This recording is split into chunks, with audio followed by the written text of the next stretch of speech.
Assalamu alaikum 7 class. How are you all? Students, welcome to your new class.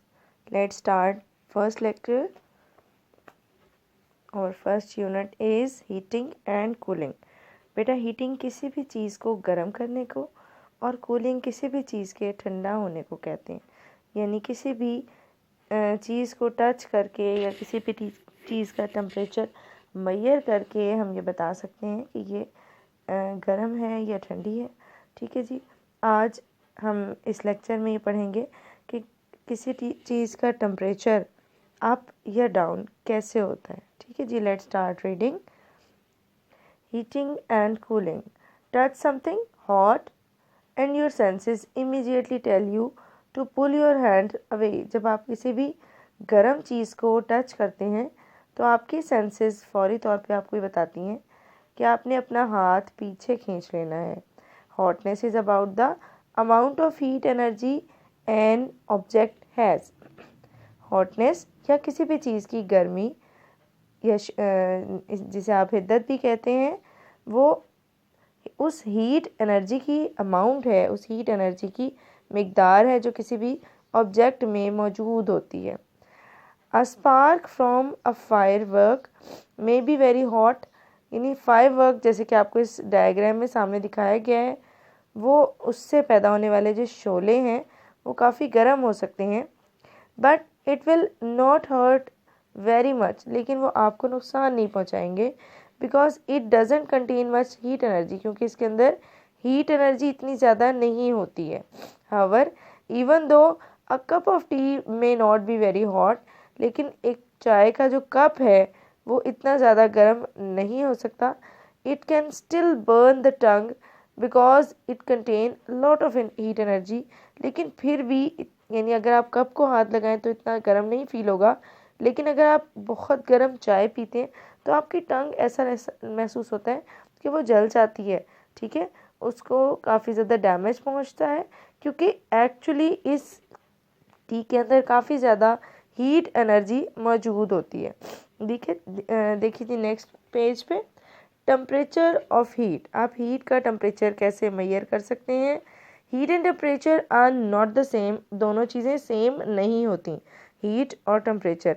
Temperature is the measure of how hot और cold something is. Temperature इस चीज़ की पैमाइश का नाम है कि कोई चीज़ कितनी ज़्यादा गर्म है या ठंडी है।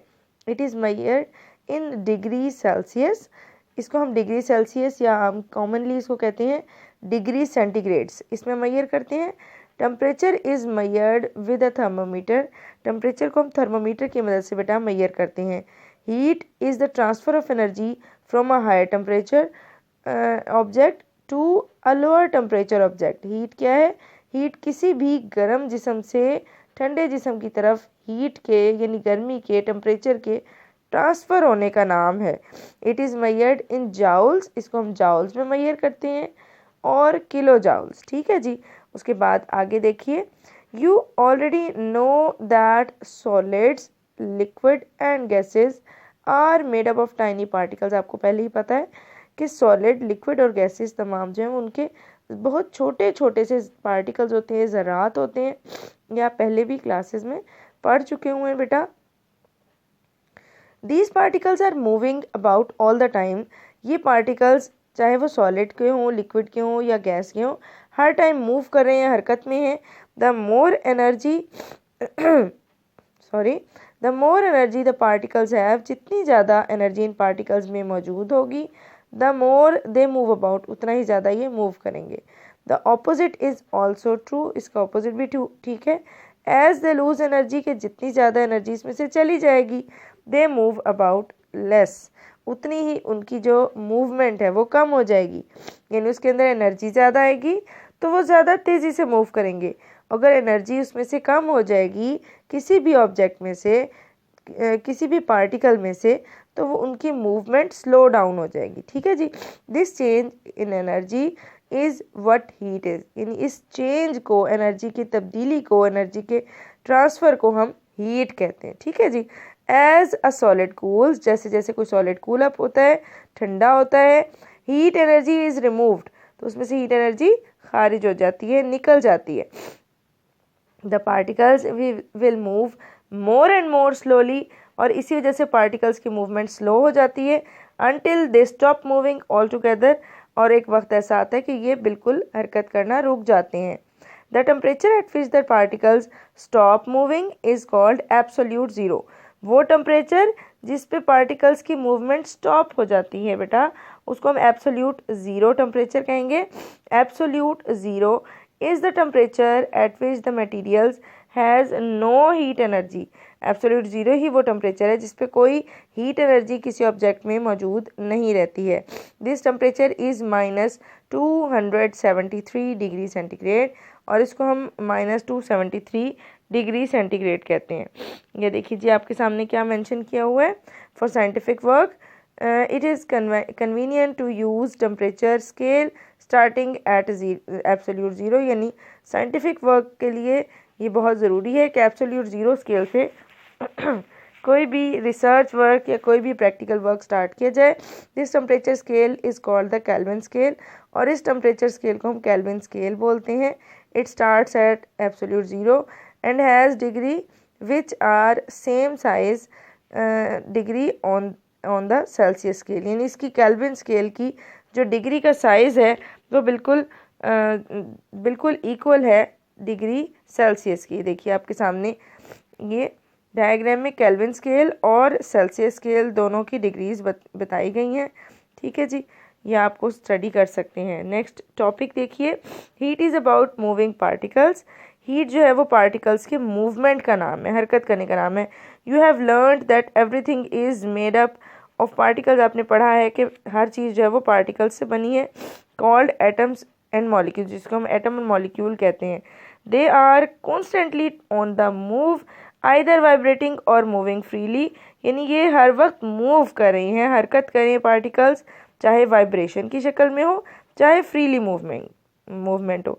ठीक है जी. It is the motion of particles that creates energy form of energy called the heat. यानी ये इन पार्टिकल्स की मूवमेंट है जिससे एनर्जी एक्चुअली हीट की शक्ल में प्रोड्यूस हो रही है. ठीक है जी. The movement of particles is affected by temperature. इन पार्टिकल्स की मूवमेंट, इन पार्टिकल्स की हरकत जो है उसके ऊपर टेम्परेचर का काफ़ी ज़्यादा इम्पैक्ट है, असरात है उसके. The higher the temperature the faster particles move. जितना ज़्यादा टेम्परेचर होगा उतने ही ज़्यादा पार्टिकल्स बेटा मूव करेंगे. This is known as the kinetic theory. इसको हम काइनेटिक थ्योरी बोलते हैं. नेक्स्ट पेज देखिए. ये बेटा आपके सामने डिफरेंट पार्टिकल्स की मूवमेंट दिखाई हुई है. ये सॉलिड के पार्टिकल्स हैं जो एक दूसरे के क्लोज़र हैं, लेकिन इसमें भी वाइब्रेशन की शक्ल में मूवमेंट पाई जाती है. ये लिक्विड के पार्टिकल्स हैं जिनके बीच में कुछ गैप मौजूद है, फ्लो करते हैं, लेकिन इसके बीच में भी डिफरेंट काइंड्स की मूवमेंट मौजूद है. और ये आपके सामने गैसेज हैं, ये तो फ्रीली मूव करते हैं गैस पार्टिकल्स. ठीक है जी, क्योंकि इनके बीच में काफ़ी ज़्यादा गैप होता है. नेक्स्ट टॉपिक देखिए, the kinetic theory can help explain how substances behave. Kinetic theory की मदद से हम बता सकते हैं कि सब्सटेंसेस किस तरह से बेटा बिहेव करते हैं. द लॉस और gaining of heat can change the state of matter. यानी हीट का किसी ऑब्जेक्ट में से निकल जाना या उसमें ऐड अप हो जाना उसकी मैटर की स्टेट को काफ़ी ज़्यादा बयान करता है, उसको चेंज कर देता है.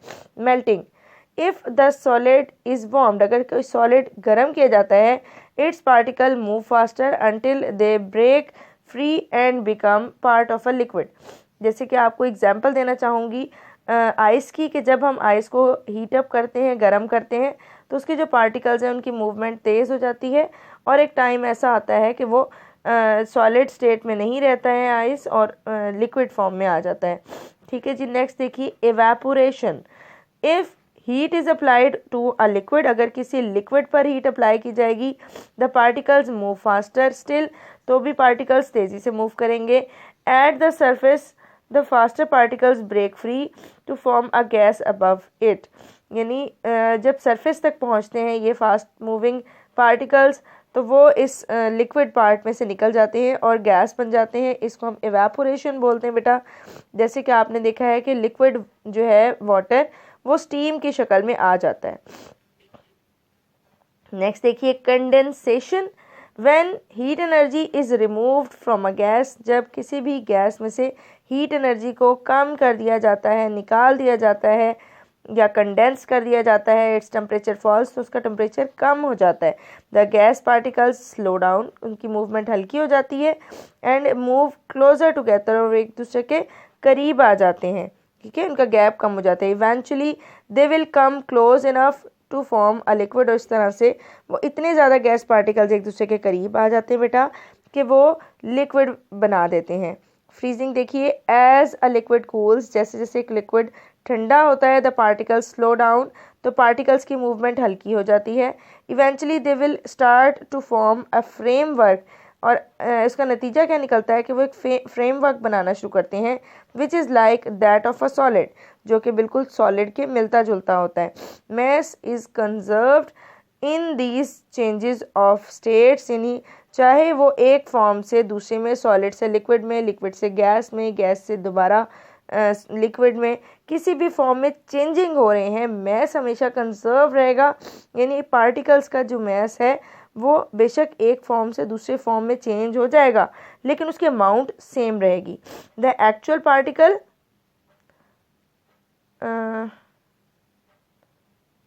सॉरी ये मिस हो गई थी line, only the behaviour of particles changes, सिर्फ पार्टिकल्स का जो बिहेवियर है वो चेंज हो जाता है, मीन्स वो सॉलिड की बजाय लिक्विड फॉर्म में या गैस फॉर्म में बिहेव करना स्टार्ट होते हैं, ठीक है जी। The actual particles remain the same, actual particles वही रहते हैं ऑल द टाइम, सारा वक्त पार्टिकल्स चेंज नहीं होते। Therefore the total mass of the substance never changes, और इसी वजह से जो टोटल मास है वो भी चेंज नहीं होता। Water is turned into steam in this cattle, ये आपके सामने कैटल है, जब इसको हीट अप करते हैं तो पानी जो है वो स्टीम में चेंज हो जाता है, because heat is making it's particles move faster, क्योंकि हीट की वजह से पार्टिकल्स तेज़ी से मूव करते हैं। Thank you class. आज का रीडिंग लेक्चर आपका पेज नंबर 4 तक ही एंड करते हैं। नेक्स्ट लेक्चर में इंशाल्लाह पेज नंबर 5 से स्टार्ट करेंगे। Thank you.